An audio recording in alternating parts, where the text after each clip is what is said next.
Hey everyone, welcome back to the container garden. Today we're going to talk about one of the coolest, toughest, and most colorful flowers you can grow, the coneflower. If you've ever seen a flower that looks like it's wearing a tiny hat, you've probably seen one. And trust me, these flowers are more than just pretty. They're superheroes in the plant world. So grab your imaginary magnifying glass because we're about to explore how coneflowers grow, why they're so special, and how they help the world around them. Coneflowers are also called echinacea. They're bright, colorful flowers that grow in North America. That means they're right at home in our gardens. They come in purple, pink, white, yellow, orange, basically a whole rainbow of choices. The reason they're called cone flowers is because the center of the flower sticks up like a little spiky cone. If you look closely, it almost looks like a tiny porcupine wearing a petal skirt. That cone is actually packed with hundreds of tiny seeds. Cone flowers are perennials, which means they come back every year. You plant them once and they return like loyal friends every summer and fall. Most flowers bloom for a few weeks and then call it quits. But cone flowers, they're marathon runners. They bloom from June all the way through October. So, how do they do it? Strong roots. Cone flowers grow deep roots that help them find water even when it's hot and dry. They have tough petals.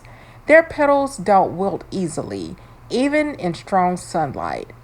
Smart design. That cone in the middle keeps producing new seeds and attracting pollinators, which helps the plant stay active longer. So while other flowers might be taking a nap, cone flowers are still out there shining like garden champions. Coneflowers are basically a pollinator party. Bees, butterflies, and even hummingbirds love them. Why? Because the cone is like a giant buffet filled with nectar and pollen. When a bee lands on the flower, it crawls around the cone collecting food. As it moves from flower to flower, it spreads pollen, which helps plants make seeds. Butterflies especially love cone flowers because the cone gives them a perfect landing pad. It's like a tiny airport runway just for insects.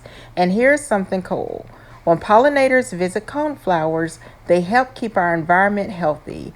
Without pollinators, many plants wouldn't be able to grow new seeds or fruit. After coneflowers finish blooming, something awesome happens. The petals start to fade and the cone becomes a seed factory. Inside that cone are hundreds of seeds. Birds love to snack on them, especially goldfinches. If you leave the dried flower heads on the plant, birds will come and help themselves. It's like a natural bird feeder.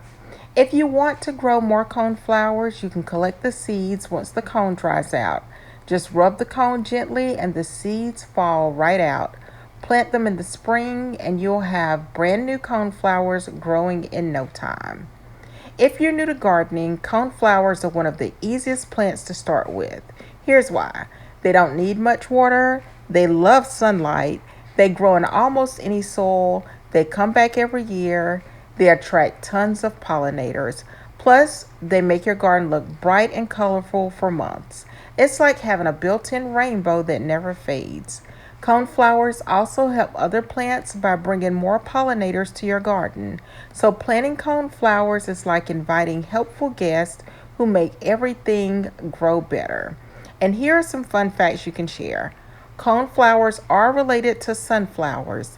The center cone is actually made of tiny flowers packed together.